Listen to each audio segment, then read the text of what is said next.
un Québécois dans les ligues majeures de baseball. C'est rare. On en a un avec nous et c'est tout un frappeur. Voici Charles Leblanc.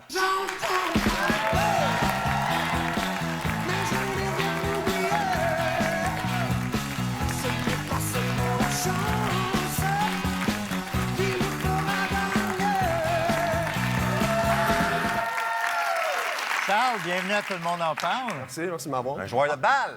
En juillet dernier, tu venais de jouer 87 matchs avec le club école des Marlins de Miami. Tu étais le meilleur joueur de ton équipe et c'est à ce moment-là qu'on t'a demandé de te joindre au grand club. Et d'ailleurs, tu avais encore de l'huile de voiture que tu venais juste de changer. Comment tu as réagi quand tu as finalement reçu l'appel de Miami? C'était beaucoup d'émotions en même temps. Le fait que, veux pas, je commençais à le voir venir, ou du moins, j'espérais que ça allait venir, avec la situation qu'on avait dans le grand club à ce moment-là. Je voyais que mes chances pouvaient... Je voyais que ça allait arriver, dans le fond. Parce que le club était dans le fond du classement et toi, ta performance, tu connaissais ta meilleure année. Exact. Puis j'ai commencé à faire beaucoup de mouvements avec les joueurs puis tout. Fait que je le voyais venir tranquillement, pas vite, mais rendu là, je peux être le meilleur joueur ou peu importe. Puis à la fin de la journée, c'est vraiment l'organisation qui prenne. Mais ça faisait 7 ans que tu attendais ton tour. C'est long.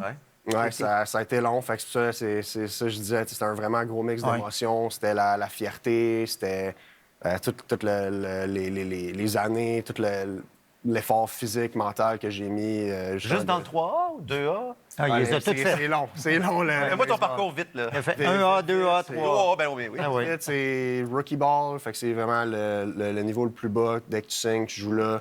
A faible, A fort, 2A, 3A. Fait que c'est beaucoup d'années de je comprends. process, Wow. Et le 30 juillet dernier, tu as frappé ton premier coup sûr dans les ligues majeures. Oui. Manon?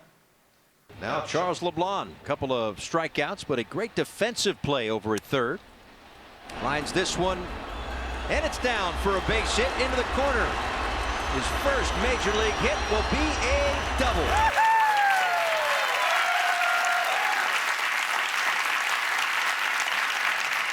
Et le lendemain, devant ses parents, sa famille, des anciens coachs du secondaire, t'en as rajouté un autre, un coup de circuit. Manon. Oui, quand même. And now this one into left and deep and gone.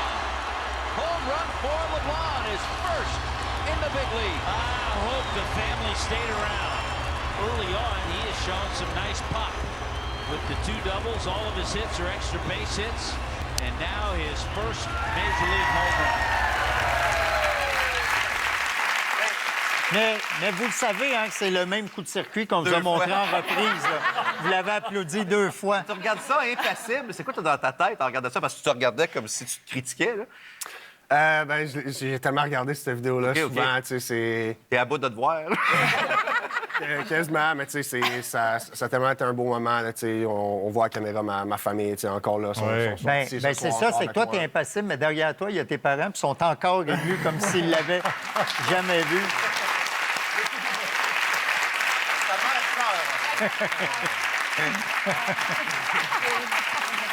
La saison de baseball s'est terminée mercredi dernier puisque les Marlins ne font pas les séries. En 48 matchs, tu as eu une des meilleures moyennes au bâton du club. On peut d'ailleurs voir ton 4e circuit. C'était le 19 septembre dernier. Quel bilan tu fais de ce premier passage dans les ligues majeures? C'est mixé dans le sens que... Pourquoi? Parce que je sais que je peux faire mieux que ce que j'ai fait, mais en même temps, c'est un très bon baptême aux ligues majeures. Ben oui. T'étais à 269 de moyenne, 200. Tu dis ça va mieux. J'ai aucune idée. Tu sais pas. Tu regardes pas tes statistiques? J'essaye pas, parce que si tu regardes les statistiques, tu t'étiquettes. Puis je pense que s'étiqueter, c'est pas nécessairement une bonne chose, surtout dans le baseball. Okay. Il y a tellement de chiffres qui sont C'est un mélangés. sport de statistiques. Exactement. Tu parleras de ça avec son père. Lui, il est connaît. Combien il faisait cette année? 2 sur les 3. Vient d'étiqueter son fils. Lui, il étiquette. Ouais, lui, il vient de t'étiqueter 2,63. 2,63. En juillet, les Marlins t'ont offert un contrat de recrue renouvelable à chaque année pour les 3 prochaines années. Donc, tu sais pas, malgré l'année que tu as eue, si l'an prochain, tu vas revenir avec le grand club. C'est fou. Pardon? C'est fou. Oui, c'est ça, le baseball. C'est des émotions up-down. Fait que c'est vraiment juste, comme je dis tout le temps, de garder ma tête à bonne place, focusser sur les choses que je peux contrôler. Puis c'est d'arriver au camp d'entraînement l'an prochain et puis essayer de faire ma place dès le début de la saison. C'est pas tout le monde qui signe 8 ans, 108 millions, non? Non, Non, mais c'est malheureusement, ça. non. Mais le but, c'est d'arriver là, par exemple. Les gens se rendent pas compte à quel point c'est difficile. Charles, c'est un joueur de position. On a eu des lanceurs Oui. comme Éric Gagné. Des lanceurs, il y en a 10, 12, 13 par équipe. Pour les joueurs de position, là, ce sont les 30 meilleurs au monde. Si tu joues à la réco, il y en a 30 au monde qui jouent dans les majeurs. Là. Et il faut être patient. Chaque équipe a 6 clubs-écoles. Alors, il faut que tu grimpes, il faut que tu battes tous ceux qui sont dans la même organisation que toi pour arriver au sommet. Et il y a de la nouvelle compétition qui arrive à chaque année. Et les joueurs dans les ligues mineures au baseball ne sont pas bien traités comme au hockey. Là, ils ont des salaires très bas. Souvent, il faut qu'ils habitent plusieurs dans le même appartement pour arriver. Ils ne mangent pas très bien, tout ça. Bien, d'ailleurs, depuis le rappel de Charles, il a fait plus d'argent en 2 mois que lors de ses 6 dernières années précédentes. Oui. C'est fou, là. Oui, mais ça a été spécial. Mettons, quand le premier chèque est rentré, là, j'ai fait ça en 2 semaines. C'est plus que j'ai fait dans les derniers 2 ans. Là. Es-tu allé voir Coldplay, toi, avec? Pendant les matchs, on t'a fait jouer au 3e but, au 2e but, au 1er but, et tu as commencé ta carrière comme joueur d'arrêt-court. Est-ce que les Marlins te faisaient passer une audition à chaque position? Veux pas, c'est sûr que oui, dans le sens que, surtout quand tu es une recrue, tu essaies de voir les joueurs où les joueurs peuvent jouer pour justement que ce soit qu'ils prennent de la valeur ou que le coach, en fait, aide Oui. c'est de la confiance. De la confiance. S'il joue là ce soir, on le sait qu'il va faire la job. S'il joue à une autre position demain, il va faire la job aussi. Mais ça aussi, c'est à ton avantage. C'est parce ça. que Fait t'es que un C'est joueur- ça dans les mineurs ou c'est. Dans les mineurs, je joue encore plus de positions. Ah ouais? J'ai joué dans le champ une vingtaine de parties cette année. Fait que Il a même été gérant général. Ben oui, ça Ils l'ont essayé, voir ce que ça donnait. faisait les hot dogs. ouais. Tu as 26 ans, tu es né à Laval. Le baseball a toujours été ta passion. Il y a seulement 3 Québécois qui ont joué dans le baseball majeur cette année. Otto Lopez, qui a participé à quelques matchs avec les Blue Jays.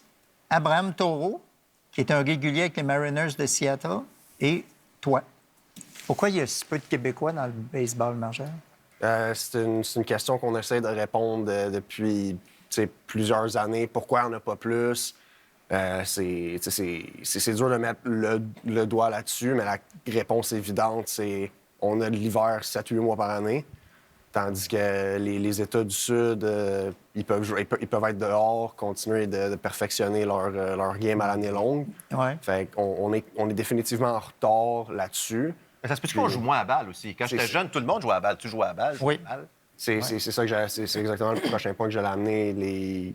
Notre saison d'été, elle commence en quoi? Elle fait des débuts mai au début des classes ou avant le début des classes. Fait que ton calendrier ressemble à... Court. C'est ça, t'as entre 20 et 30 parties si t'es chanceux. Maintenant qu'il y a les programmes sport-études, puis tout ça, ils essayent de justement créer une cédule avec plus de matchs parce qu'à la fin de la journée, c'est bien beau de pratiquer, de faire tout le conditionnement que tu veux à l'intérieur, mais tu as besoin de jouer. Mais oui. Tu as besoin d'apprendre les situations de la game, tu as besoin de te challenger contre un adversaire, tu as besoin de jouer pour passer au prochain niveau. Et avec la pandémie, il y a des jeunes qui ont pris du retard dans Si, l'apprentissage, malheureusement, sans oui. doute. Hein? Oui. Mais tout est une question de perspective. Guy, on se demande pourquoi il y en a juste 3. Pendant longtemps, on se demandait pourquoi il n'y en avait pas du tout. Oui. Exact. Il y a quand même un pas en avant. C'est vrai. Mais tes parents ont dû faire des sacrifices. C'est-à-dire que t'es parti à quel âge de chez vous pour aller pratiquer aux États-Unis? Dès que j'ai gradué au secondaire, l'été que j'ai gradué, je suis parti dans l'État de l'Ohio. Quelle date exactement, monsieur? Oui, exact, monsieur. 9 juin. 9 juin. Bon, 9 juin. Tu Merci. frappais pour combien? C'est incroyable. Non, mais c'est des sacrifices pour les parents. Jeune 17 ans, je suis parti de la maison. OK. Ça coûte cher. Ouais, c'est ça le plus gros sacrifice qu'il y a eu, selon moi.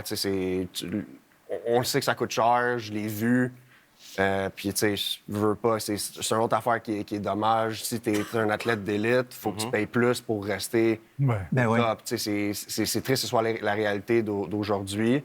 Donc, un enfant en milieu défavorisé, ben, il se rendra pas au majeur. Exactement. Tu sais, c'est des choses comme ça que, encore là, tu sais, je dis tout le temps, faut que les choses, faut que les étoiles s'alignent.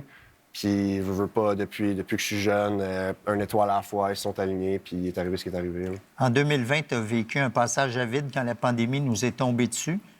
La saison de baseball a été complètement annulée. Tu as dû retourner chez tes parents. Et après quelques semaines de découragement, tu t'es repris en main. Le garage de tes parents a été transformé en gyms. Tu as fait installer une cage de frappeurs artisanale dans la cour familiale. Ouais. C'est ton père qui te lançait des balles. Finalement, une chance qu'ils étaient là, tes parents. Ah, 100 Ah ouais, fais broyer ta broyer ta maman. Ah, ben, tu sais, ça a été tout, là. Je pense que la photo du milieu, on a vu, justement, il commençait à faire froid, justement, veux pas, après, tu sais, septembre, peu importe. Je m'entraînais encore dehors, juste pour dire, tu sais, je veux pas gaspiller le reste de mon temps, je veux juste continuer de m'entraîner pour, justement, que ça tombe dans la saison morte, si tu veux. Puis c'est ça, tu sais, le petit faux propane ou whatever pour garder le gazebo chaud pour que je m'entraîne. Simuler la Floride. Ouais, c'est ça. Question qu'il fasse pas trop froid quand je m'entraînais dehors. Tu sais, ça a été un travail d'équipe, puis je suis content qu'on ait fait ça, tout le monde ensemble. Ben, bravo à tes parents. Ouais. Ouais. Merci.